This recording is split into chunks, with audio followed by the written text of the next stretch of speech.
tiene que haber de dónde sacar porque hay mucha Sí, gente que hay mucha gente, la mayoría sufre mucho, sí, lleva a cuestas una gran carga, ¿no? La vida es una carga, ¿no?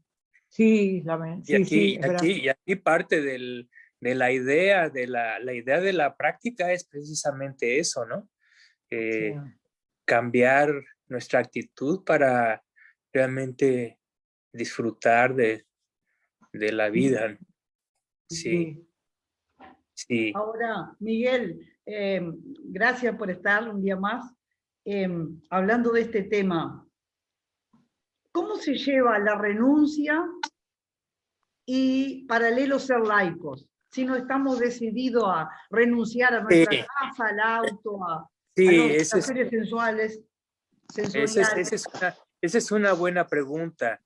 Creo que esa es una pregunta que es muy amplia, por supuesto. Eh,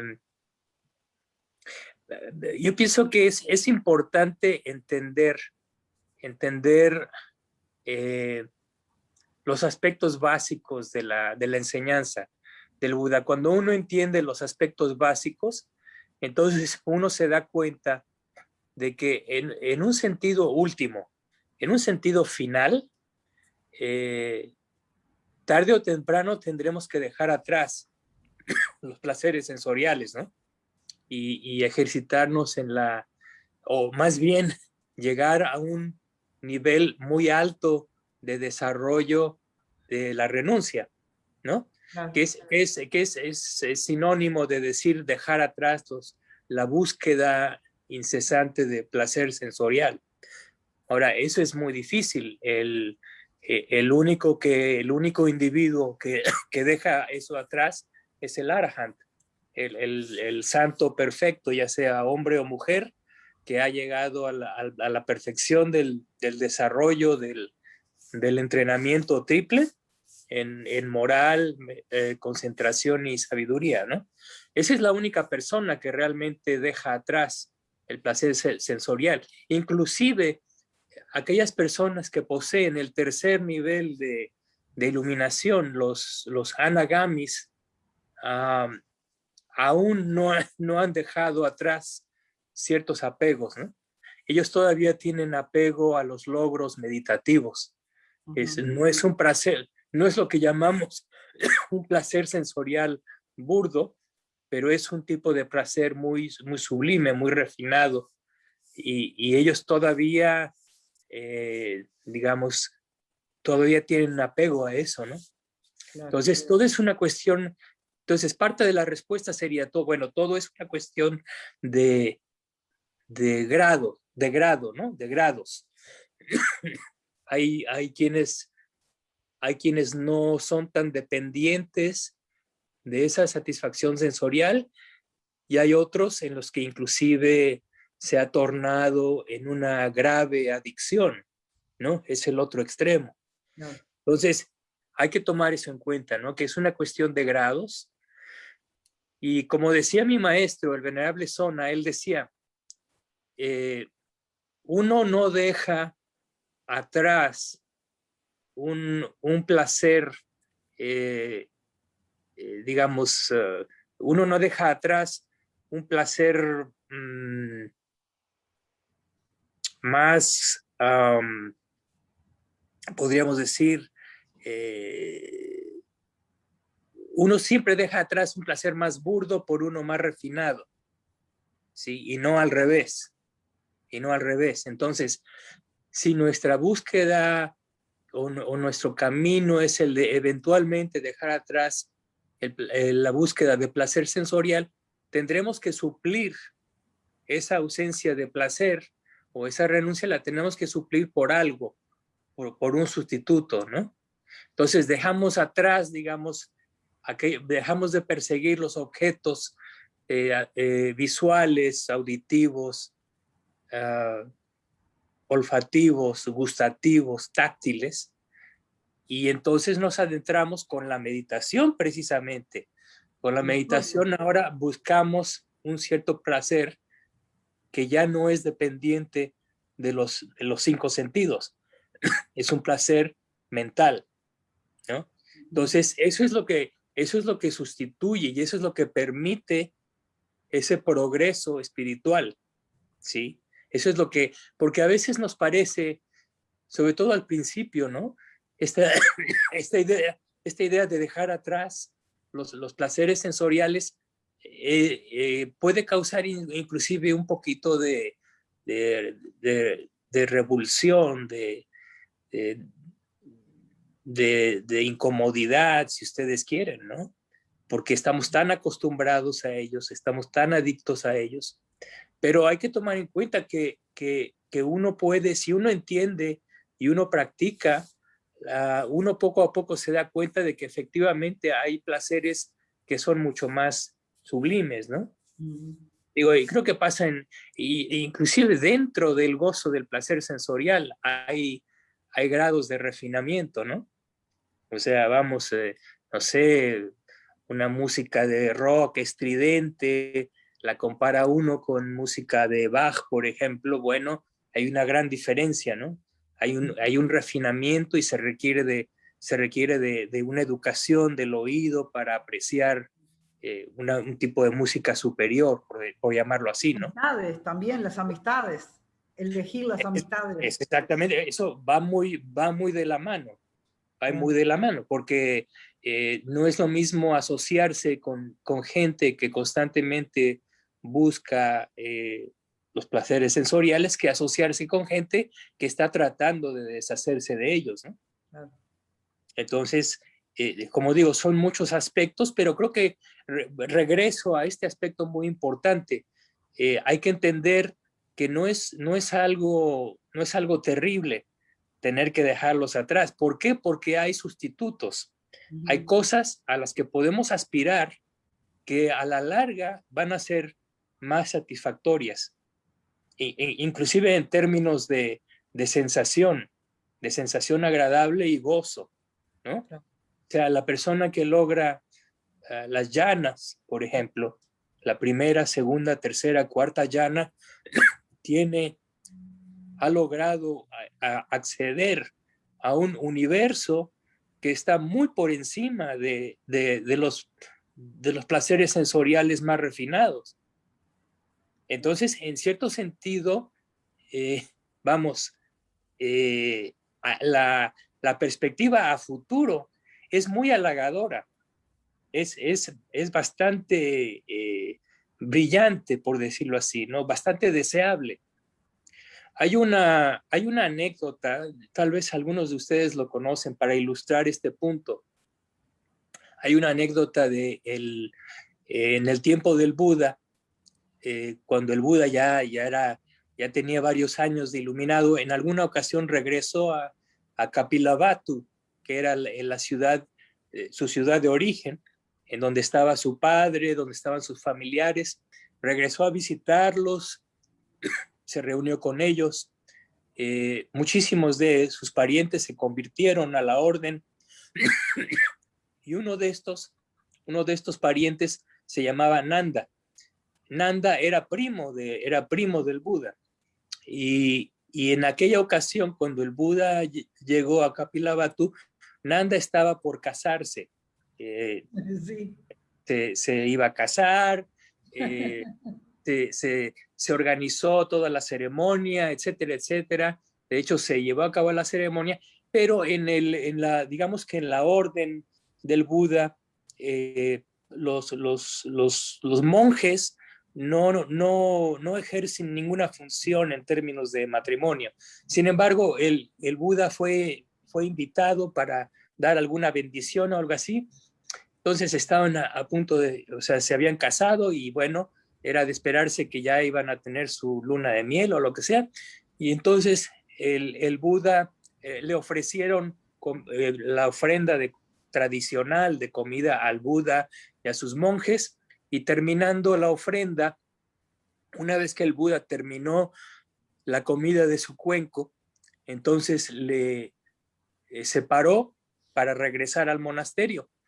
Y entonces le dice a Nanda, llama a Nanda, le dice, ven, llévame el cuenco, llévame el cuenco. ¿Eh? Entonces Nanda, por supuesto, no nada más era un honor, sino un gran mérito llevarle el cuenco al Buda de regreso al monasterio, es decir, lo estaba asistiendo. Entonces el Buda camina hacia el monasterio. Hacia el monasterio, Nanda va detrás de él, llevando el cuenco, y una vez que llegan al monasterio, el Buda se torna y le dirige la palabra a Nanda, le dice, Nanda, ¿no te gustaría ordenarte como monje? Y Nanda le tenía tanto respeto al Buda, le tenía tanto respeto que no se pudo negar. Entonces, en ese momento, le dijo a uno de los monjes principales, dale su cuenco, rápale la cabeza y dale sus túnicas. Y entonces se ordenó. Y claro, y la esposa pues esperando. Y Nanda no regresó del monasterio. Y entonces se inicia un periodo de unos cuantos días en donde Nanda empieza a aprender acerca de la vida monástica y todo eso. Pero entonces se empieza a tornar un tanto deprimido y extrañando a su esposa y extrañando digamos, la cercanía al sexo femenino, etcétera. Y entonces los monjes se daban cuenta de esta situación y empezaban a cuchichear y a criticarlo un poco, ¿no? Porque estaba manifestando un comportamiento que no era propio de un monje. Entonces, esto llegó a oídos del Buda y entonces mandó a llamar a Nanda y le dijo, Nanda, ¿es cierto que estás disatisfecho, que estás insatisfecho con esta vida monástica y que extrañas a tu mujer y extrañas estar con mujeres y demás? Y Nanda le dijo, sí, venerable señor, así es, esa es mi situación. Entonces el Buda le dijo, me vas a acompañar a un pequeño viaje que vamos a hacer. Entonces, a través de su poder supernormal, el Buda lleva a Nanda a un cielo que se llama el cielo de Tabatimsa. Y en ese cielo de Tabatimsa, el Buda llega a una de las... en ese cielo existen cuatro bosquecillos en donde se llevan a cabo toda clase de actividades, de baile y de música, y todas las ninfas están ahí bañándose, etcétera, etcétera. Entonces es todo un espectáculo. Entonces el Buda lleva a Nanda a esos parajes, y Nanda entonces se queda embelesado con las ninfas. No puede quitarles el ojo de encima. De pies azules. Sí, los de pies azules y las de pie rosado, así se llaman, las ninfas de pie rosado. Y entonces Nanda está absorto con estas cosas. Y entonces en ese momento el Buda le pregunta, oye Nanda, ¿te gustan estas ninfas de pie rosado? Y le dice, sí, me fascinan. Y le dice el Buda, mira, ¿y cómo comparas tú a tu esposa que extrañas tanto con estas ninfas de pie rosado? Y Nanda le contesta, comparadas con estas ninfas, mi esposa es como si fuera un mono quemado, un mono achicharrado en un incendio forestal. Así le dijo. Esa fue la comparación. Y entonces el Buda le dice a Nanda, Nanda, si tú sigues la vida monástica al pie de la letra, en la forma y en el espíritu, yo te garantizo, te doy mi palabra de Buda, que al morir vas a renacer en un cielo con todas estas ninfas. Te lo garantizo, está garantizado.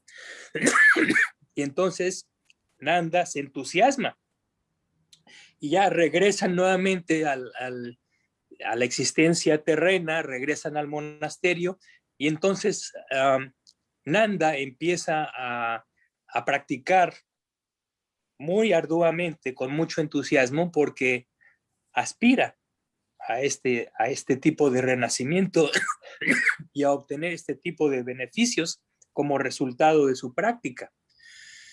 Entonces, aquí lo interesante es precisamente esto, ¿no? Que el Buda hace este truco supernatural para inducir a Ananda a que lleve la vida monástica, ¿sí?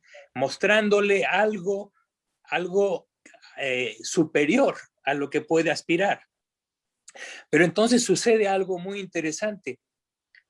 Pasa el tiempo y Nanda continúa practicando de tal forma, y lo hace tan bien que entonces, como resultado de su práctica, él logra el estadio de Anagami, del que tiene la tercer nivel de iluminación, y después el estado de Arahant. Entonces se torna en un Arahant y entonces queda completamente exento de deseo sensorial. Entonces ya ni siquiera en un momento dado él se da cuenta que ha dejado atrás inclusive el deseo por esas ninfas o el deseo de renacer en algún cielo superior. Eso ya no le llama la atención, ha perdido todo deseo. Es decir, ha llegado al final del camino y ha quedado completamente desapegado con respecto al mundo. Entonces, ya cuando el Buda se torna en un arahant y el Buda le pregunta, entonces, ¿qué me dices? ¿Qué me dices, Nanda? ¿Quieres ir con estas ninfas? Dice, venerable señor, ya no es necesario. Ya el trabajo ha sido terminado, ya no hay nada más por hacer, ¿no? Entonces llega al final de su carrera espiritual de esta forma, ¿no? Pero lo que ilustra la historia, lo que ilustra es precisamente el hecho de que este tipo de progreso es gradual, ¿sí? Y uno va dejando atrás cosas más burdas por cosas más refinadas. Este es mi punto, ¿no? Este es el punto. Entonces, esto ¿Puedo aplica. hacer una pregunta ahora después Sí, con respecto a eso? sí. Ahora yo me pongo en el lado de la compasión hacia la esposa, cómo la dejó plantada, porque él siguió esa vocación, pero tenía un compromiso con la otra persona. Entonces, Aquí hay ¿hasta una qué cuestión. punto uno, si hace sufrir al otro, tiene que ir a aclararle? Le habrá ido a Usted, aclarar, digo yo. desde luego que hubo una aclaración. Desde luego que hubo una aclaración y inclusive posteriormente la esposa, tiempo después, también Hizo monja. se tornó en una monja y en un arahant también. Ah, bueno. Prácticamente todos los familiares del Buda, los primos, los tíos, el padre, todos lograron grados de iluminación. Ahora, Ah, pero la pregunta es muy buena. La pregunta es muy buena, el punto, la observación es muy pertinente, porque si ustedes recuerdan o si lo saben, el mismo Buda, antes de que fuera Buda, cuando era el príncipe Siddhartha, dejó atrás a su esposa y a su hijo recién nacido, a sí, Rájula. eso a mí me pareció una cosa horrible. Los dejó atrás para ir en busca de la iluminación. Los dejó completamente. Ahora, Sí, uno pudiera pensar de la forma en que Mercedes hace la observación, que es una cosa un poco cruel, que es una cosa desobligada, que no está cumpliendo su obligación, pero hay que tener en cuenta que estas cuestiones son convencionalismos sociales, ¿sí? Son convencionalismos sociales y que están basados en valores mundanos, ¿sí? El argumento del Buda es que su objetivo y a lo que apunta su práctica es hacia valores que son supramundanos, que son muy superiores a los valores que pudiéramos tener en el ámbito del mundo, en el ámbito de los seres humanos, ¿no? Tanto en el aspecto moral como aspectos legales y demás cosas.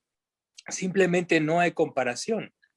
El valor espiritual es muchísimo más superior que cualquier valor mundano. Y por supuesto, no son compatibles. Son como el agua y el aceite. De ahí la separación, de ahí el hecho de que el Buda mencione que su doctrina es una doctrina en la que se rema contra la corriente del mundo, porque el mundo nos arrastra con sus valores, ¿sí? Y quedamos atrapados en ellos. Pero en el sistema del Buda, aquel que sigue la enseñanza del Buda tiene que remar o nadar en contra de la corriente, de lo mundano, ¿sí? Y eso implica dejar atrás estos valores convencionales, ¿eh? Ahí está la cosa. Eso es algo que hay que reflexionar con mucho cuidado. Y los procesos, porque no se pueden hacer de golpe, todo es un camino, ¿no? Es un camino gradual. Por eso, vamos, en el aspecto ya personal, cada individuo, en términos de su progreso espiritual, se encuentra en cierta etapa. Cada uno de nosotros está en una etapa diferente. Vamos. Sí. Lo que compartimos es la vida humana y tenemos un cuerpo y somos similares en cuerpo, pero en términos de mente y de desarrollo espiritual, las diferencias son muy grandes de un individuo a otro, ¿no? Entonces hay personas que simplemente no tienen el menor interés para desarrollarse espiritualmente, ¿no? Y hay otras personas que son el otro extremo, que les urge abandonar el mundo, ¿no? Por cualquier medio. Entonces, esta es una cuestión, ahora también es una cuestión no solamente de desear o de tener aspiración espiritual, sino de aptitud y podríamos decir de vocación, ¿sí? Hay personas que tienen la aptitud, que han desarrollado en vidas pasadas muchas de las perfecciones espirituales o paramis, entonces tienen un acervo de desarrollo que es acumulativo y se manifiesta, ¿no? en una vida particular. Entonces son aquellas personas que actualmente son monjes y monjas o laicos que son avanzados, ¿sí? Porque ya tienen un historial, ya tienen una inercia, por decirlo así, ¿no? Entonces, eso marca las diferencias entre individuos. Yo me preguntaba con respecto a este tema, es una pregunta que me la hago hace mucho tiempo respecto a la renuncia, es cómo podemos, o sea, obviamente que cuando uno recién arranca en el camino, como es mi caso, ¿no? Y que es como todo nuevo, pero cómo uno puede renunciar a todos los placeres sensoriales y todo sin sentir un vacío existencial. Sí, o sea, claro. Sin sentir, entonces, ¿para qué estoy acá? Porque si tengo que renunciar para entrar en este camino, tengo que renunciar a todo, no me sentiré vacía. Sí, O sea, sí, claro, eso es lo claro. que me Es como le llamamos, es lo que llamamos el síndrome de abstinencia.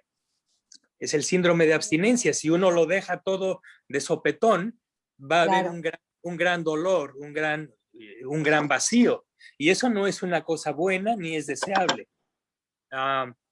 Repito, tiene que haber, para poder, en el grado en que uno renuncie, uno tiene que tener una compensación equivalente, ¿sí? Por decirlo así.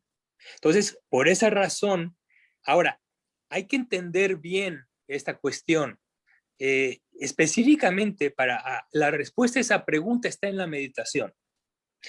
Y yo quiero que ustedes piensen con mucho cuidado y se den cuenta en su propia práctica, dense cuenta que la práctica de la concentración es el mayor acto de renuncia posible, ¿sí? Es inclusive es un grado de renuncia que es aún mayor a dejar la casa e irse al monasterio. ¿Por qué? Porque cuando como seres percipientes, ¿sí? Que estamos sujetos a nuestros sentidos, constantemente estamos absorbiendo los diversos objetos, estamos ejerciendo la percepción constantemente, ¿sí? Constantemente estamos satisfaciendo esa necesidad sensorial. Pero cuando nosotros meditamos, ¿qué es lo que sucede? Cuando nos concentramos en un solo objeto, como lo es la respiración, por ejemplo, cuando logramos la concentración y quedamos, nuestra atención queda fija en ese objeto, en ese momento eso es equivalente, no es equivalente, es factualmente lo que es. Hemos dejado atrás una cantidad infinita de objetos sensoriales posibles y de objetos mentales posibles. Durante ese momento hemos dejado toda esa infinidad de objetos, la hemos dejado atrás por concentrarnos en un solo objeto. No hay mayor renuncia que eso. Esa es la mayor renuncia. Hemos dejado, por lo menos temporalmente, una infinidad de posibilidades por concentrarnos en nuestro objeto de meditación. Entonces, esa es la práctica de la renuncia más intensa que hay, ¿sí?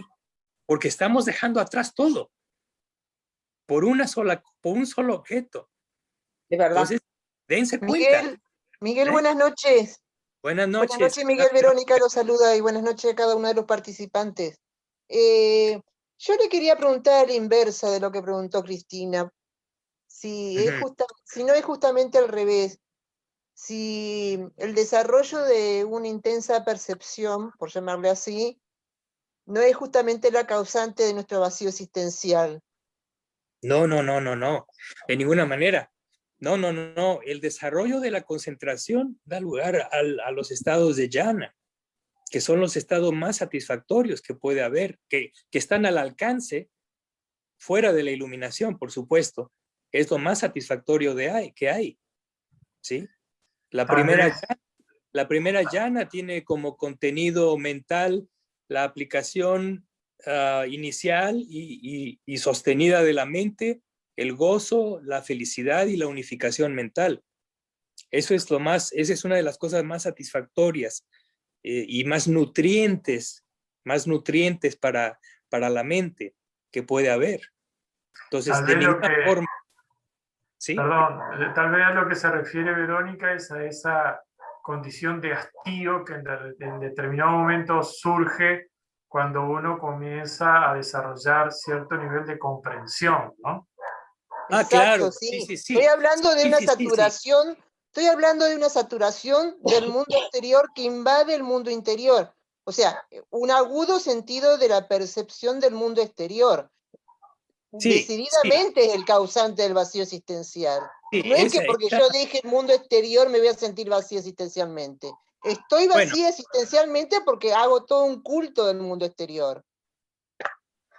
Sí, de hecho esa es una etapa de conocimiento introspectivo, es una etapa necesaria. Cuando uno desarrolla la concentración, uno, por definición, ve las cosas tal como son. ¿Por qué? Porque desarrolla la capacidad de discernir las características básicas de la existencia, que son la impermanencia, lo insatisfactorio y el no ser, el no yo. Ahora, cuando eso sucede, el resultado es que abrimos los ojos, por decirlo así, abrimos el ojo de la mente y nos damos cuenta que en un sentido muy profundo las cosas no son últimamente satisfactorias y viene un estado de la traducción de la palabra es mala porque a veces le llaman revulsión con respecto a la existencia, ¿sí? O una repelencia o un disgusto, pero todas esas palabras no son buenas traducciones del término nivida. Nivida es ese desencanto, es como un desencanto con nuestra propia existencia, pero de hecho ese es algo sano, ese es un estado mental que es diferente de la depresión, ¿sí? Y del desasosiego. ¿sí? Es una visión clara de la realidad de las cosas. Y eso es muy bueno, es como un desencanto, es como cuando nos dicen, cuando somos pequeños y nos dicen que los primos, así me pasó a mí, llegaron los primos un día y me dijeron, Santa Claus no existe. ¿Cómo que Santa Claus no existe? No existe Santa Claus. Y entonces me dieron toda clase de argumentos y vamos, a mí me tragó la tierra en ese momento, ¿no? Sufrí un desencanto cuando entonces me di cuenta de la realidad, ¿sí? 2 semanas después yo me estaba riendo, ¿no? Pero claro, es un paso necesario en el desarrollo introspectivo del meditador. Precisamente llegar a ese punto en el que uno empieza a ver las cosas tal como son. Y esa visión no es una visión placentera, ¿sí? Pero tampoco, aquí viene el detalle es este, la reacción adecuada o la reacción que es la correcta no es una reacción de aversión, no es un estado de aversión, es un estado de desencanto, ¿sí? Porque está aunado al entendimiento. Esa es la gran diferencia, es decir, se entiende claramente, ¿sí? Es como un eureka, pero de algo que antes era una ilusión.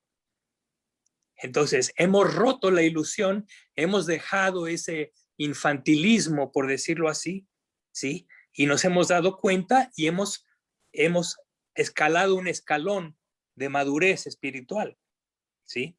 Entonces, a pesar de que es duro, entendemos que era un paso necesario. Si ese es algo que está causando aversión, depresión, desasosiego, eso no es mi vida. Ese es un desvío. Claro. Así es. Soledad quería preguntar algo, Miguel. Sí, Soledad.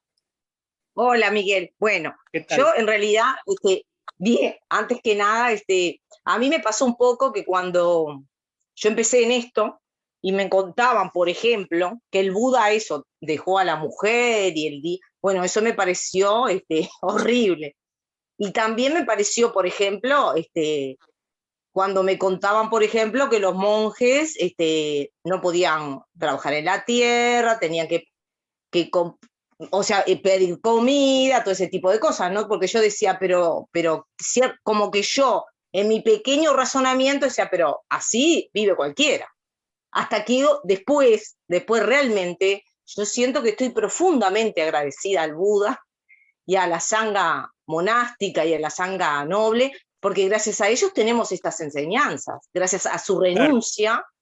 En realidad a mí ahora cada vez que escucho o veo un monje, lo que me suscita es un eterno agradecimiento, porque yo no soy capaz de esa renuncia, por ejemplo, ¿no? Claro. Entonces, digo, ¿para qué me sirve esto? Para el típico razonamiento que uno hace siempre de nuestro, no sé si diría de nuestro pequeño cosmo, microcosmo mental, o nuestras creencias arraigadas de lo que el deber ser, ¿no? Cuando realmente es mucho más profundo, ¿no? No sé, porque el Buda yo digo, ¿no? El Buda también era un hombre, al final era un hombre, tuvo que haber sufrido, dar ese paso de haber dejado a su esposa, a su hijo, a la comodidad, por la búsqueda, ¿no? Claro, era un hombre con una evolución espiritual y con un cultivo de las paramis y todo excepcional, ¿no? Por algo iba a ser el Buda, pero en realidad, al final, el sufrimiento tendría que estar en algún momento con ese abandono. Entonces, yo qué sé.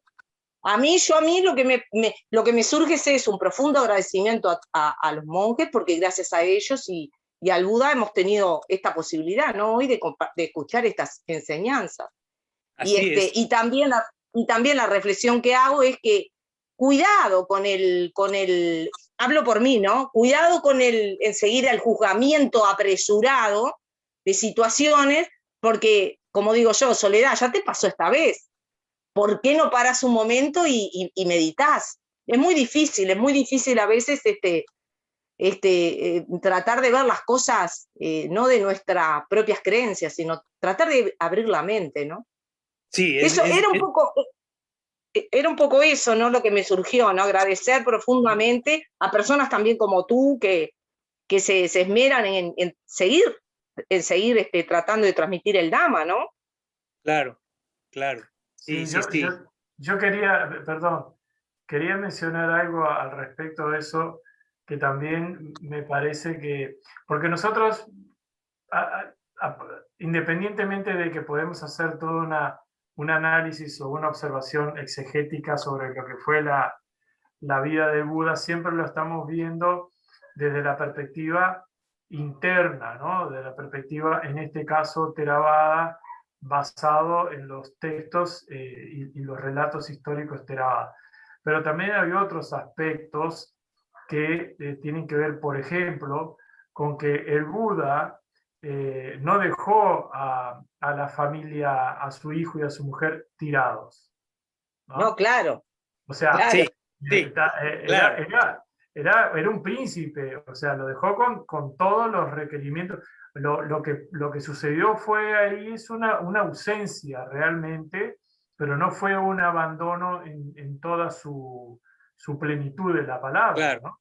Claro, sí, no fue un acto de irresponsabilidad, por decirlo así, efectivamente. Claro, pero Ahora, afectivamente la mujer se sentiría como cualquier mujer que dice abandonó su hijo por algo, ¿no? Así es. De hecho, en esa época era costumbre, los hombres a determinada edad, por ejemplo, el Buda se adelantó, pero sí, en se la India adelantó. a los 50 años los hombres renuncian, muchos, Sí, ¿no? ahora, Todos. yo quisiera añadir un comentario al respecto de esa historia en particular, porque después de que el Buda se ilumina, pasa un tiempo y decide regresar a visitar a los parientes. Cuando regresa a Kapilavatthu, la esposa lo ve llegar desde una ventana del palacio y entonces llama a su hijo, a Rájula, que tendría, no sé, creo que tendría como 6, 7 años, una cosa así, era un chamaco, un niño, y le dice, mira, ese es tu padre. Y el otro se queda sorprendido porque, claro, el Buda tiene una presencia tremenda. Y entonces la esposa le dice, ve con él y dile que te dé tu herencia. ¿Sí? Así le dice, ve con él y pídele tu herencia. ¿Sí? Para decir, a ver, bueno, tú ya nos dejaste así nada más y nos dejaste a la deriva. Entonces ella no se lo quiso decir directamente, pero mandó al niño. Entonces el niño va con el Buda y le dice, soy Rájula, y le dice, sí, efectivamente. Entonces dice mi mamá que me des mi herencia. Y dice, sí, te voy a dar tu herencia. Entonces llama a Sariputta, le dice, Sariputta, ordena a este muchacho como novicio. Lo ordena como novicio y se lo lleva al monasterio. Y Rájula ya nunca regresa. De hecho, Rájula aproximadamente, no sé, estaría en sus años 20 o 30, al principio de los 30, cuando él logra la iluminación completa también. Es decir, termina también el camino y ahí es donde el Buda le dice, ahora sí ya tienes tu herencia completa. Cuando él se torna en un arahant, le recuerda, ¿te acuerdas cuando eras niño y me pediste tu herencia? Ya tienes aquí tu herencia completa, no falta nada, has terminado, ¿no? Esa fue su herencia, ¿no? Y irónicamente, Yasodhara, la esposa, también se torna en un arahant. Se ordena como monja y se torna en un arahant. Entonces, bueno, es una historia con final feliz, por decirlo así, ¿no? Pero en términos de nuestro convencionalismo social, parece ser una cosa muy ruda, ¿no? Para nosotros, el consejo, ¿qué sería? ¿El óctuple sendero para el laico hoy? ¿La renuncia? Bueno, como les repito, para un laico, desde luego que hay que practicar la renuncia se practica en todo tipo de aspecto, ¿no? Pero tiene que ser una práctica gradual, muy gradual, ¿no?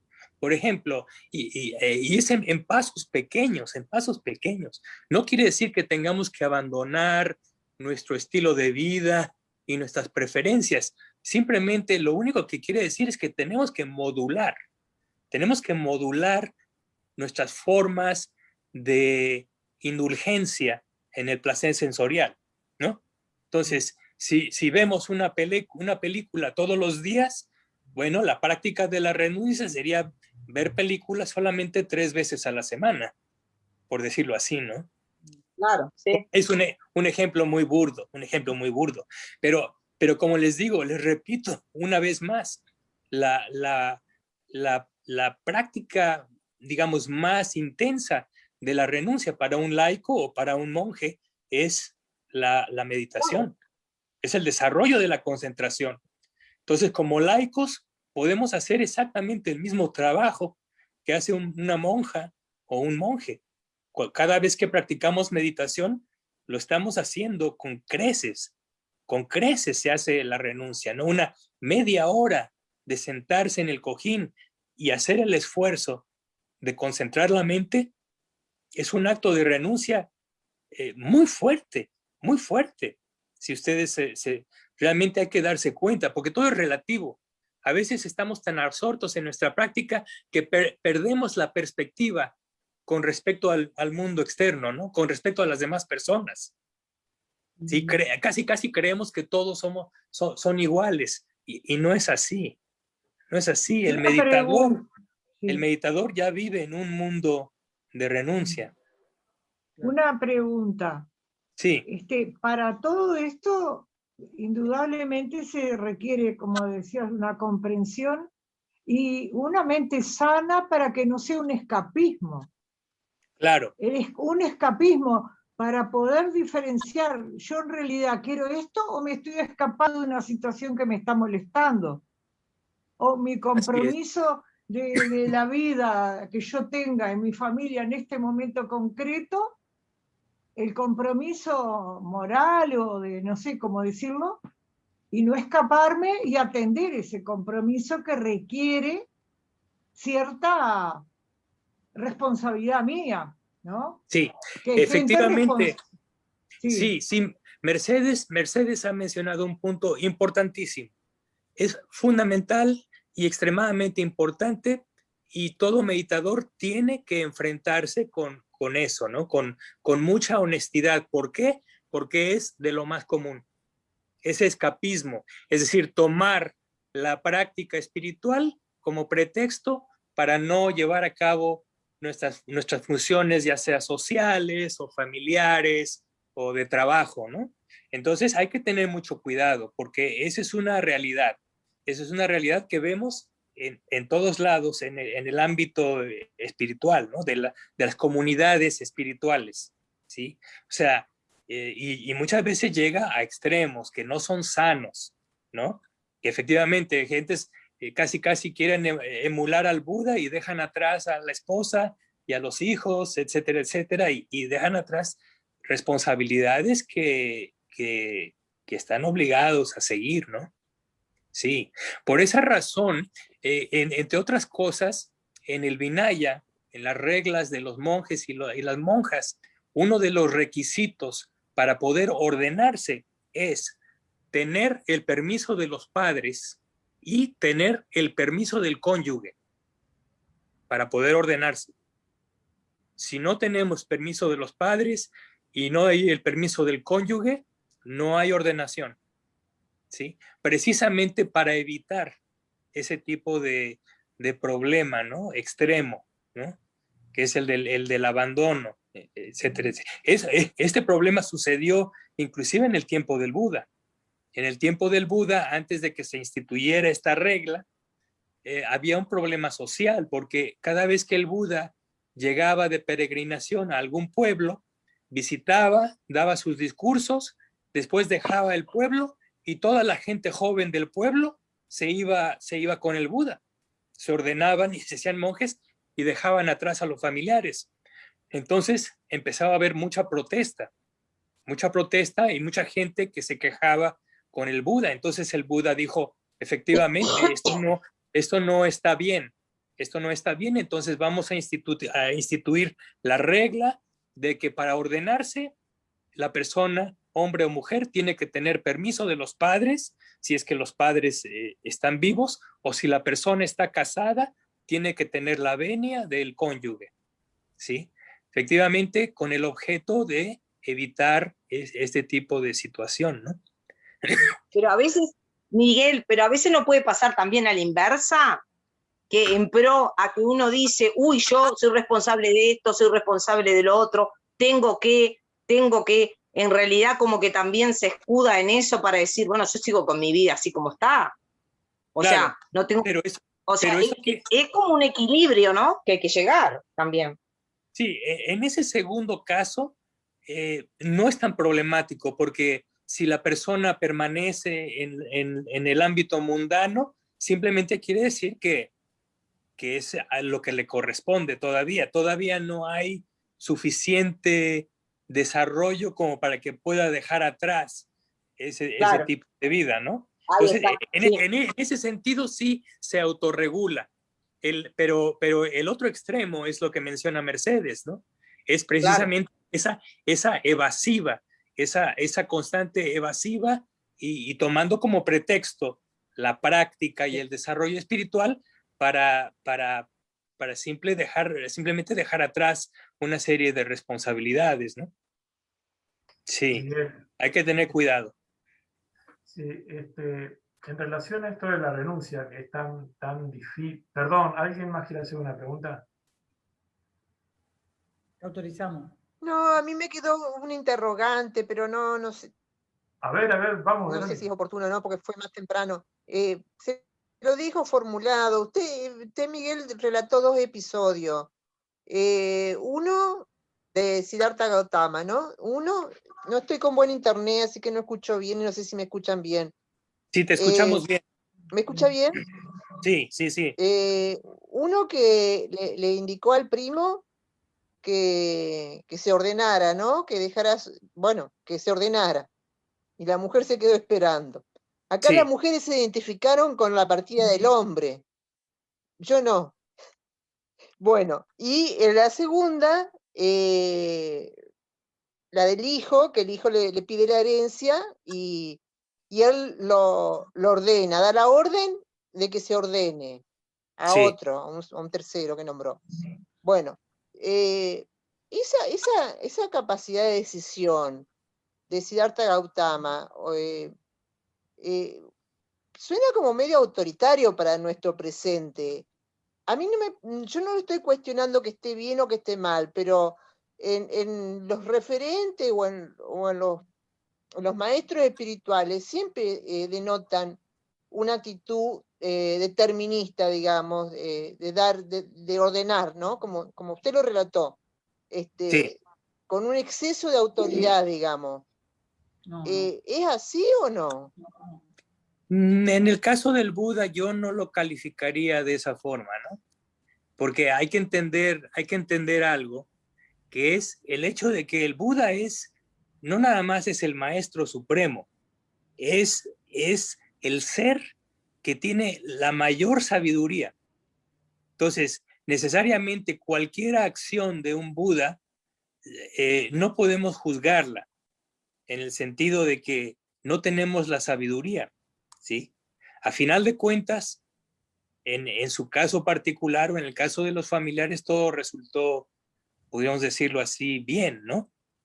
Porque muchas veces es inescrutable, realmente muchas veces inclusive lo vemos con arahants o con gente ya muy desarrollada, hay ciertos acciones, ciertas palabras o ciertos desplantes que a veces nos pueden parecer un poco extraños, un poco bizarros, pero es simplemente porque no entendemos bien. ¿Sí? Ellos tienen una capacidad mucho mayor de proyección de lo que es la realidad que la que tenemos nosotros, ¿no? Entonces, en ese sentido también hay que tener mucha reserva cuando nosotros juzgamos digamos, a un monje, a una monja o al Buda, ¿no? O sea, de entrada, yo jamás juzgaría una acción del Buda, pero ni siquiera me acercaría a eso, ¿no? ¿Por qué? Por la veneración y el respeto que le tengo, ¿no? Entonces, ahí hay una cuestión que hay que... Yo pienso que eso es algo que viene en forma natural a lo largo de muchos años, ¿sí? Como alguien mencionó anteriormente, estamos muy apegados todavía a las formas mundanas de ver nuestra existencia, ¿no?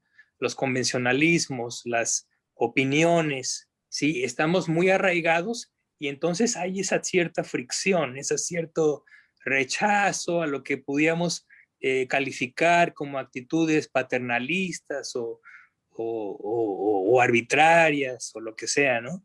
Yo sugiero en este caso, en el caso del Buda y sus discípulos especialmente, mantener mucha reserva al respecto.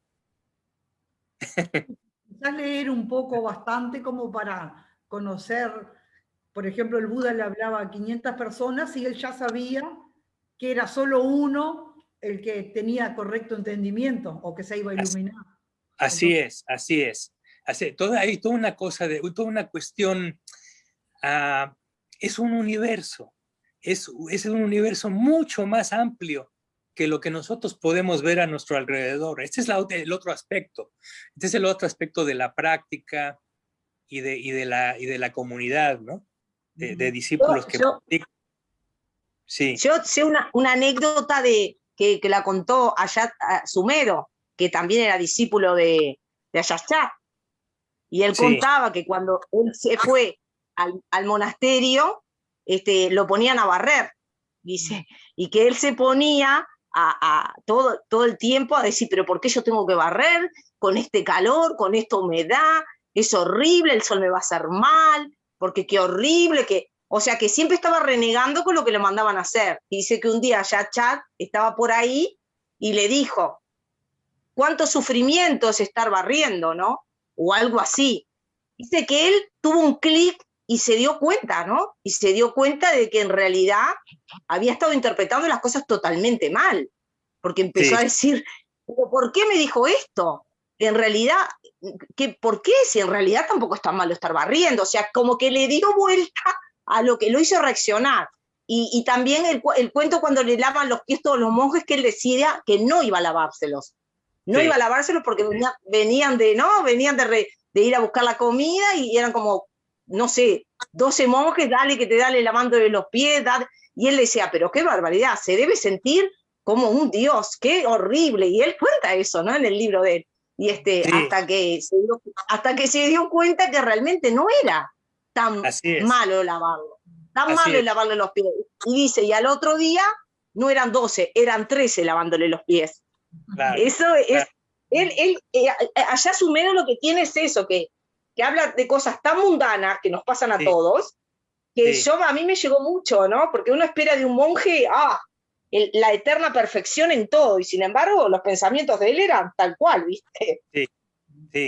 Sí, yo inclusive recuerdo, eso me hace sonreír mucho, porque los primeros 3 años, cuando yo fui monje, mi maestro desde el primer día me dijo, tú lavas los excusados. 3 años lavando los excusados, 3 años. ¿Tú sabes lo que es eso? O sea, para una persona ordinaria,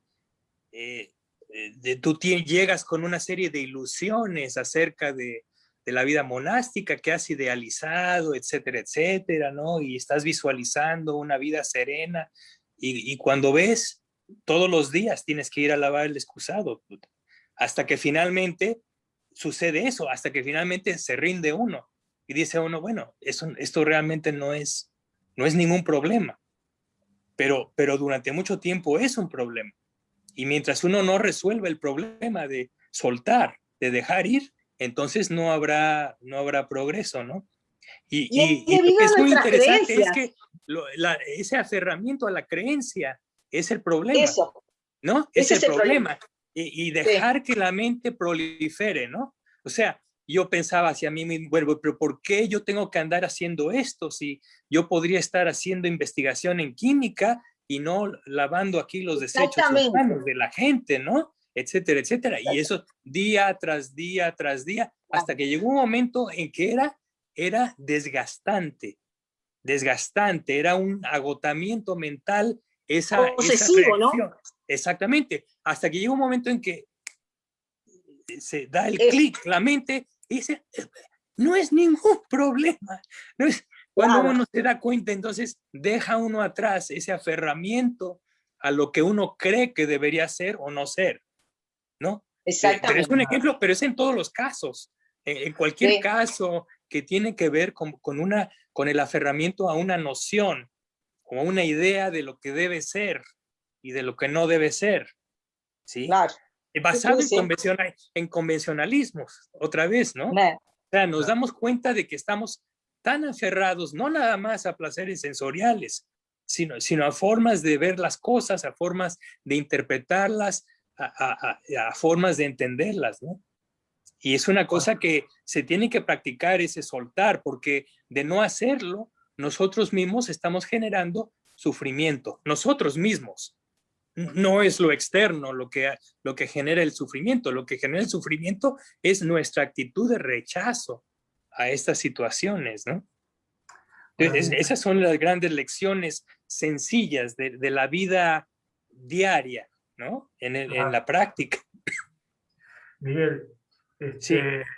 en relación a esto bueno, hoy por ejemplo estuve leyendo algunas cosas y escuchando algunas cosas relacionadas con un psicólogo de la década del 30, 40 que se llamó Leon Festinger, que el individuo acuñó el concepto de la disonancia cognitiva para explicar un poco esto mismo, ¿no? Yo creo que la psicología hurga permanentemente en el Dhamma. Yo no sé si de forma deliberada o casual, pero pareciera que hay una coincidencia tan grande a veces en los conceptos.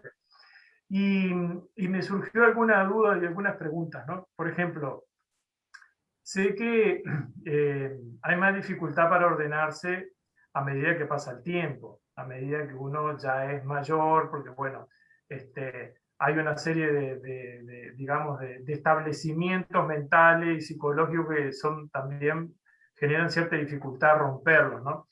Y entonces Festinger habla precisamente de lo difícil que es poder enfrentarse a ciertos valores y conceptos que se contradicen con un establecimiento que, a pesar de que sea erróneo, es muy efectivo y funcional para nosotros, ¿no? Entonces, hacemos todo lo posible y cualquier trampa posible para no renunciar, porque en definitiva es eso, a un concepto erróneo. Y aun Sí. cuando nos pongan todas las pruebas delante. Entonces, ¿hay alguna edad? Esto pertenece probablemente a otro campo, pero no sé si en el budismo se estudia, ¿no? ¿Hay alguna edad en la que nosotros podemos decir que el proceso de aprendizaje se detiene? O sea, nosotros podemos decir que a determinada edad dejamos de aprender para simplemente reforzar o perfeccionar lo adquirido hasta el punto de después defenderlo incluso con nuestra propia vida. O sea, no sé si se entiende la pregunta, ¿no? Sí, a ver, si te entiendo correcto, yo lo estoy interpretando en el sentido del desarrollo, por ejemplo, el desarrollo meditativo, ¿no? Y la adquisición de conocimiento por vía, digamos, de desarrollo introspectivo, ¿no? En ese sentido, yo creo que uno nunca deja de aprender, ¿no? No necesariamente. Inclusive hay facultades mentales que se van limitando con la edad, etcétera, etcétera. Pero estos aspectos creo que son muy susceptibles de un desarrollo hasta el final, ¿no? Sí, a menos que acabe uno, digamos, en un estado con Alzheimer o estas cosas, bueno, ese tipo de enfermedades terminales, claro, ya son un impedimento, pero mientras eso no esté ahí, las oportunidades nunca cesan, ¿no? Y en lo que respecta a eso de la ordenación, también hay que tomarlo con un poquito de de reserva, porque, y eso me lo dijo mucho mi maestro, ¿no? Que él decía, la gente a veces tiene ideas un poquito distorsionadas, porque hay personas que deberían ser monjes o monjas y no lo hacen, y no lo son. Hay también actualmente gentes que están en el monasterio, que son monjas y monjes, pero que no deberían ser monjas o monjes, deberían ser laicos, Claro. ¿no? Y así lo decía, ¿no? Y también decía, y también hay laicos practicantes que deben permanecer como laicos para un mayor progreso. Es decir, si esos laicos se ordenaran, el hecho de que se ordenen no quiere decir que se les facilite el progreso, inclusive el progreso puede ser en detrimento de ellos, ¿no? Puede haber menos progreso, ¿no? Entonces, eso. sí, porque es una cuestión de, es compleja, ¿no? De aptitud, es una cuestión de aptitud, es una cuestión de condiciones y condicionamiento, ¿sí? Porque, vamos a decir, un ejemplo muy burdo, uno tiene la aspiración, se ordena como monje y resulta que la persona, al estar obligada a seguir las reglas de la orden y la interacción y la dinámica de la vida en comunidad, simplemente no es para esa persona. Esa persona se siente fuera de ambiente. Entonces, eso es en detrimento de su práctica. Entonces, esa persona avanzaría más si fuera una persona laica que tenga el control de su medio ambiente, un control limitado que le permita practicar y desarrollar su práctica, ¿no? Entonces, hay casos como ese, ¿no? Hay casos como ese. Entonces, es una cuestión difícil de determinar, muy difícil, muy difícil. Sí, porque lo demás sería estar conducido por el deseo, en realidad, y no por las condiciones, ¿no? Sí, así es. El problema es que aún en la vida monástica el deseo se puede exacerbar. Claro. Sí, definitivamente, ¿no? Por ejemplo, yo fui testigo de situaciones así, ¿no? De personas que se hicieron monjes y que una vez estando como monjes se empezaron a desequilibrarse en cuanto a personalidad, ¿no? Personas que, por ejemplo, en los proyectos de trabajo tenían que tomar el control. Y si no tomaban el control y la dirección, entonces se sentían mal. Y cuando había impedimento para eso, eso generaba una gran fricción. Y estamos hablando de un entorno monástico, ¿sí? Entonces se da uno cuenta de cómo, a pesar de que la persona es un monje, tiene un problema mucho mayor que el que tenía cuando estaba como laico. Porque cuando estaba como laico, era un director de empresas y podía hacer lo que se le daba la gana y su mente estaba relativamente tranquila y podía hacer mérito y podía meditar. Pero ahora como monje, teniendo las limitaciones del Vinaya y las limitaciones de la dinámica de la vida monástica, no podía sacar ese deseo imperante y había un conflicto tremendo, ¿no? Es un ejemplo. Es un ejemplo que yo lo vi directamente. Entonces se da uno cuenta, bueno, esta persona no se está haciendo más daño aquí y está causando más problemas a los demás. Y eventualmente la persona regresó a la vida laica, ¿no? Y vive muy bien, y muy feliz y todo, ¿no? Pero era más adecuado. Y sigue manteniendo los preceptos y sigue manteniendo... Completamente, organizando retiros, asistiendo a los monjes, etcétera, ¿no? Entonces, está en un ambiente más equilibrado. Pero ese es un caso particular. Es un caso particular, una persona con una configuración de personalidad muy definida, ¿no? Entonces, bueno, en ese caso es entendible, ¿no? Entonces, pero lo que yo quiero decir es que eso no lo pudo haber sabido hasta no haberse ordenado, ¿no? Sí, claro, por supuesto. Sí, sí. Yo, por ejemplo, me sucedió algo, bueno, parecido en cierta forma, ¿no? Yo llegué a la vida monástica, desde luego, con muchas expectativas y muchas ilusiones, etcétera, pero después de un tiempo me di cuenta de que simplemente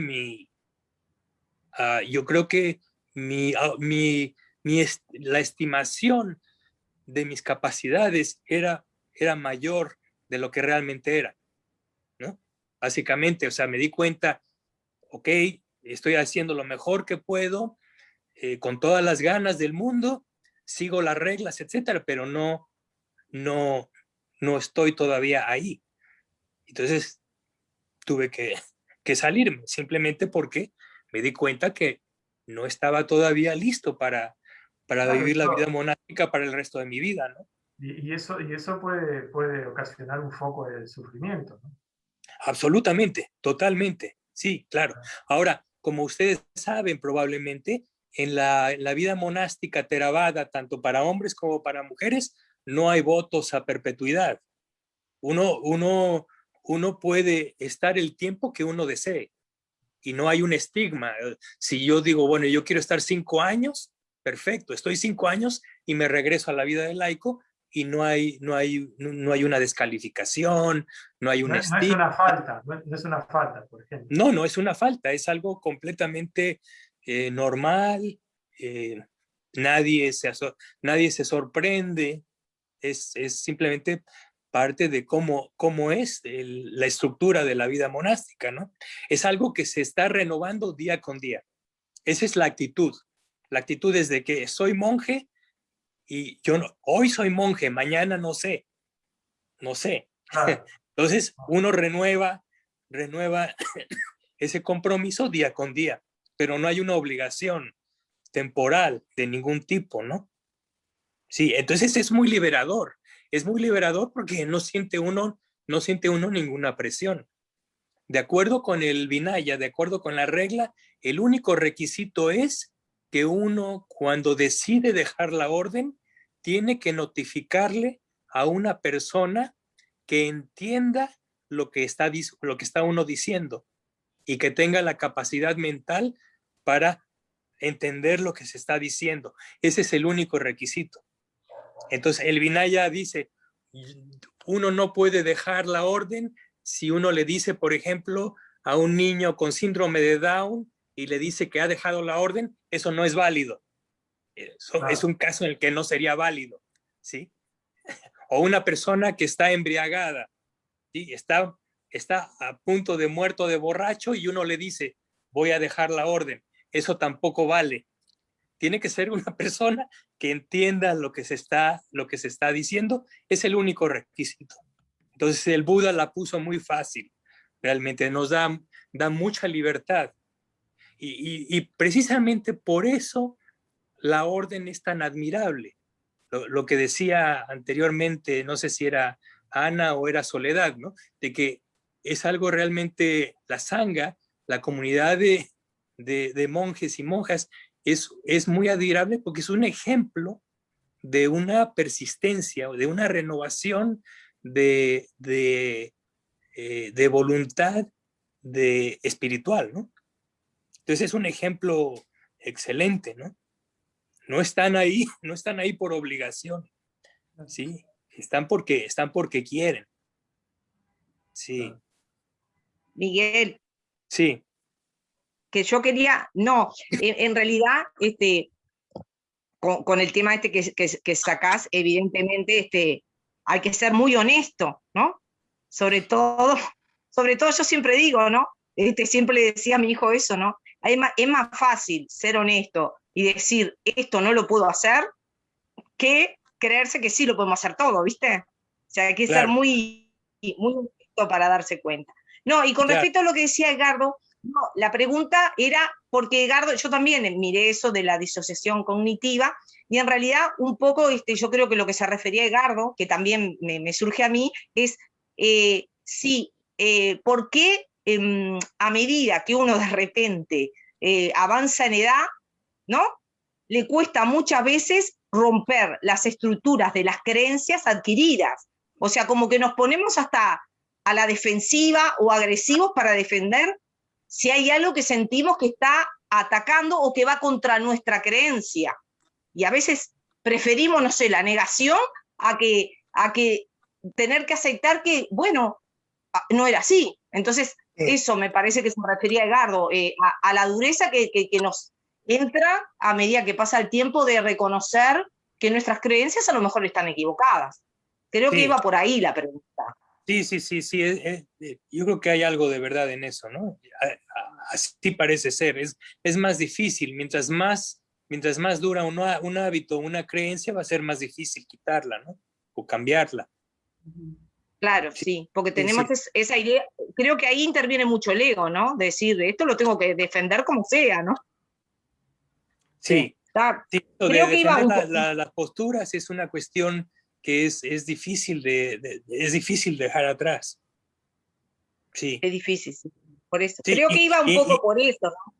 Inclusive en el budismo, ¿no? O sea, pensamos que porque somos budistas tenemos la razón y el Buda siempre dijo, no tengan esa actitud, ¿no? El que haya razón o no en algo es algo que no debe ir por creencia o por costumbre, etcétera, ¿no? O por la autoridad de otro, o porque está en las escrituras, o porque es tradición, ¿no? Sí. Entonces, uno tiene que investigar y llegar a un entendimiento, ¿no? Pero, sí, Mercedes. Pero claro, sí, pasa más por las vivencias, para que sea leal, por lo que uno vivió, no por la técnica o por el librito, lo que uno vivió es lo que lo marca. Sí, claro. Experimentó con esa creencia o con esa vivencia. Así es. No aferrarse a las creencias. Así sentir dentro qué es lo que... Ahí está, el que quería ser monje y después sintió que no iba a ser monje. O el que... X religión. Sí, así claro, es. Pero lo que pasa es que de todas maneras, yo creo que también es lo mismo, la intuición, ¿no? La intuición pero de todas maneras después que uno realiza la experiencia, hay que comprenderla, ¿no? Hay que comprenderla y desarrollarla de forma correcta, porque también la experiencia puede generar un sinfín de puntos de vista y un sinfín de ideas acerca de lo que fue esa experiencia. Las interpretaciones son infinitas, ¿no? Así es. Eso es verdad, sí. Ahora, hay un detalle, ¿no? Hablando de vida de laico, vida monástica, etcétera, etcétera, habrá que tomar en cuenta también la escala, ¿no? La escala de la situación, ¿no? Esto es solamente la vida presente, ¿no? Si somos o no somos monjes o monjas, es una cosa que hay que tomar con mucha calma porque habrá vidas por delante, ¿no? Y si en esta no podemos ser monjes o monjas y practicamos, entonces habremos sentado las condiciones para que en el futuro podamos entrar a la orden monástica, ¿no? Entonces no hay ningún problema, ¿no? Y hay muchos laicos que sin hablar de budismo, sin saber que existe el budismo, tienen ética, moral y tienen los preceptos, el octuple sendero, sin haber nunca escuchado hablar del budismo. Sí, existe esa situación y ese tipo de personas son las que eventualmente empiezan a gravitar alrededor de la práctica, ¿no? De la misma doctrina budista, ¿no? Como decimos, todo cae por su propio peso, eventualmente, ¿no? Pero es una cuestión... Al final se la va a encontrar, ¿no? Al final se la va a encontrar. Ah, sí. O sea, si no es en esta vida, va a ser en una vida futura, ¿no? Claro. Hay que tomar en cuenta ese aspecto de escala, ¿no? O sea, lo que nosotros vemos aquí es muy puntual, es muy reducido. Tenemos un historial tremendo y el potencial como seres humanos espirituales es muy grande hacia futuro, ¿no? ¿Puedo hacer una pregunta? Sí. Por ejemplo, ¿no? Que nosotros estemos en este momento escuchando esto o aprendiendo día a día el Dhamma. Sugiere que ya tenemos como el karma predispuesto, o sea que, en definitiva, para decirlo claro, en otra vida ya lo dejamos como pendientes y apareció en esta, porque yo también me pregunto, yo no sabía que iba a entrar en esto, y a veces me lo pregunto, ¿estaba predispuesta mi huella kármica, por decirlo de alguna manera? Es correcto, es correcto. Si uno lo considera con cuidado, uno se da cuenta de que el haber llegado a este punto, al punto en que, por ejemplo, estamos discutiendo la enseñanza del Buda, etcétera, etcétera, y que hemos discutido muchos aspectos, es algo increíblemente improbable en términos universales. Es una rareza, es una cosa, ¿cuántas personas en el mundo se acercan a esto? La proporción es increíblemente pequeña. Entonces, realmente estamos en una situación muy interesante, ¿no? Muy interesante porque estamos gravitando alrededor de la enseñanza del Buda, ¿no? Y su influencia nos ha afectado a tal grado que estamos inclusive discutiendo sus enseñanzas. Eso es un signo de que realmente estamos más bien cerca del final que lejos del final. Qué ¿sí? bueno. Entonces, es una cosa muy optimista, realmente. Ustedes consideren, a ver, simplemente para poner una escala de lo que está sucediendo. Estaba leyendo hoy acerca de cuáles son las condiciones para que se dé la existencia de un Buda. Requiere de lo que se llama cuatro incalculables y 100,000 eones de tiempo desde el momento en que una persona hace su aspiración a la budeidad y hasta el punto en que la logra. Entonces, 100,000 eones. Un eón es el tiempo que requiere la creación, el inicio del universo, su expansión y su final. Ese tiempo es un eón. Ahora, ese eón, multiplíquenlo por 100,000. Ahora, a eso le añaden lo que se llama 4 incalculables. Un incalculable es, en términos de años, es un 1 seguido de 140 ceros. Un 1 seguido de 140 ceros. Eso es un incalculable. Multiplíquenlo por 4 y añádanle los 100,000 eones. Y ese es el tiempo que se requiere para la formación de un Buda. En varias vidas, ¿no? Sí, en términos de infinidad de vidas. Es una eternidad casi de vidas para que ese fenómeno se dé. Ahora, el Buda de nuestra era, sucedió hace aproximadamente 2,500 años. Es decir, nada. Estamos así de pegados al Buda. No es nada. Y que estemos discutiendo estas cosas es una cosa increíblemente improbable. Y por la misma razón es una situación extremadamente privilegiada.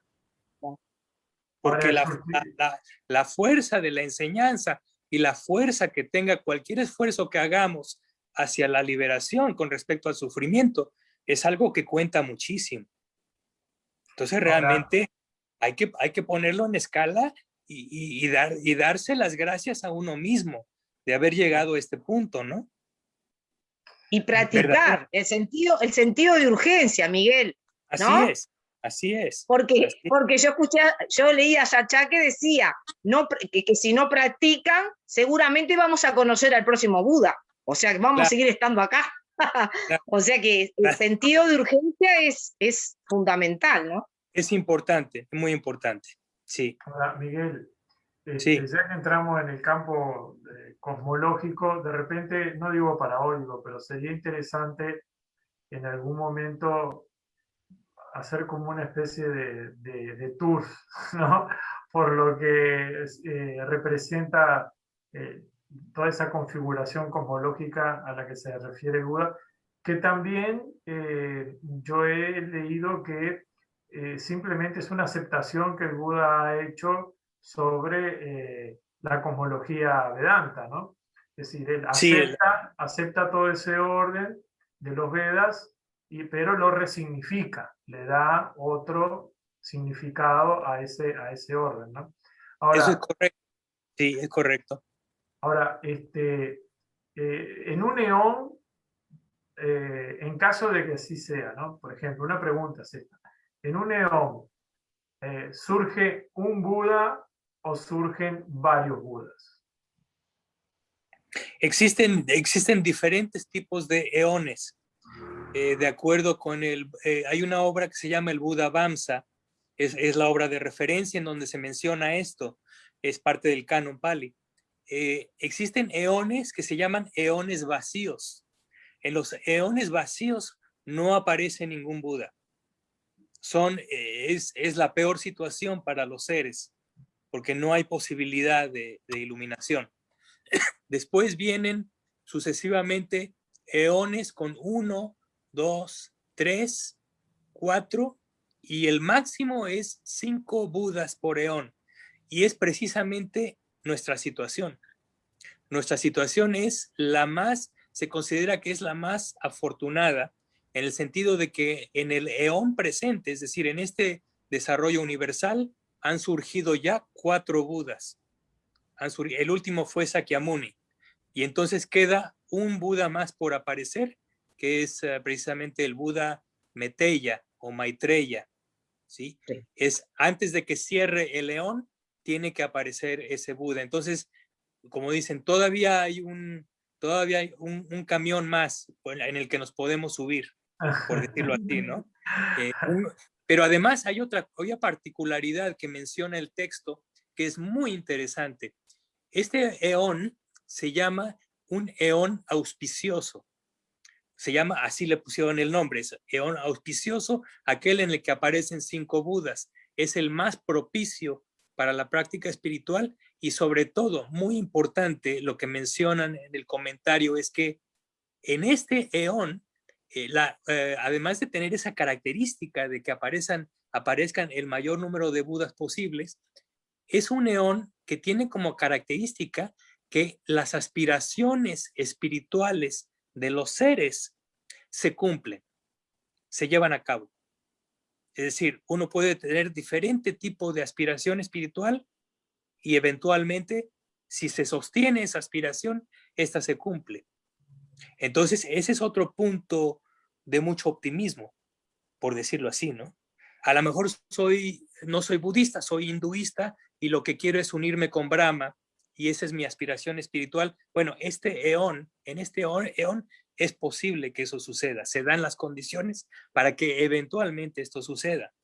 Entonces, si uno toma ese comentario, esa particularidad o enseñanza, pues entonces eso es algo muy bueno. Hay una cierta confianza, ¿no? Es bueno, es emocionante además, ¿no? Sí, muy, claro. Es un anhelo, bueno, Sí. no hay palabras, no hay nombre. Es fabuloso, es algo fabuloso. Sí. Entonces, también esa es una razón para practicar con ahínco, ¿no?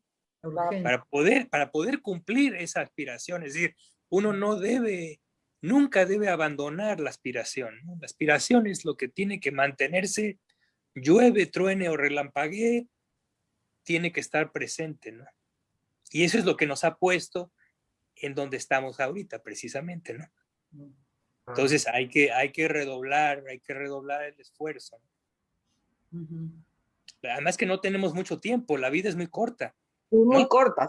Se va. Es un chasquido de un dedo, no es nada. Entonces hay que aprovechar. Yo veo a mi nieto nada más y cuando veo a mi nieto digo, por favor, denme otro poco más de tiempo, ¿no? porque es así. O sea, Sí, ya se acaba. se Entonces acaba. hay que aprovechar los minutos, las horas, los días, hay que aprovecharlos. Sí, muy bien. Bueno, entonces vamos a dejarlo por hoy y creo que tu sugerencia, Edgardo, es buena. Tal vez para la semana que entra podemos discutir un poco de cosmología budista, es muy interesante. Hagámoslo así y bueno, les deseo que tengan muy buen resto de la semana, que se encuentren muy bien, contentos y en paz. Felices en paz. Gracias, Gracias, Mariel. Estén bien. Gracias, Muchas Mariel. gracias. Nos vamos a dormir muy entusiasmados. Claro, luego. Vamos a meditar.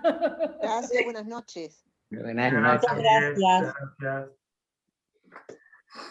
Bueno, Vos no, muchachos. Edgardo, vos no te querés iluminar, te da igual. Así que a la cola. Qué mala. No, ¿A quién esta- está diciendo? ¿A Zulmita? Sole, Qué él siempre mala. dice, Zulma, yo te llevo conmigo. Voy a hacer una aspiración, aunque sea al mundo de los Deva, vamos juntitas. Soledad, no Vos, sé qué vos siempre acarreando gente, Soledad. Y bueno, a mí me gusta, después me siento sola ya. ¿A quién voy a mandonear si no? Si no, después no voy a mandonear a nadie. Vas a encontrar a alguien conocido. Pero ¿y si ¿Encontraremos? te resulta un peso y no puedes caminar? Y te mando con los petas. Mirá que no hay devolución, Soledad. No, yo no. Digo, Yo banco a Zulmita, me la llevo a Zulma. Vigilen el karma, porque más allá de todos nuestros deseos, el karma sí se va con nosotros. Así Sí. que está bien que te quieras llevar al perrito y a tu esposo, digo, pero lo que sí va seguro es tu karma. Tu karma sí te lo lleva. Ya lo sé, pero voy a bueno. ir al convento, viste, a hacerme monja, porque allá no voy a poder mandar nada. Claro. ¿Viste? No, ya te te lo mandan a los estuvo, baños. te lo estuvo diciendo, ¿viste? Allá no puedes organizar nada. Te mandan A al mí, baño, a mí lo limpiar que el me baño. pasa, que ahora que dijiste, Soledad, que nos vamos a dormir tranquilito y no sé qué, no sé cuánto, yo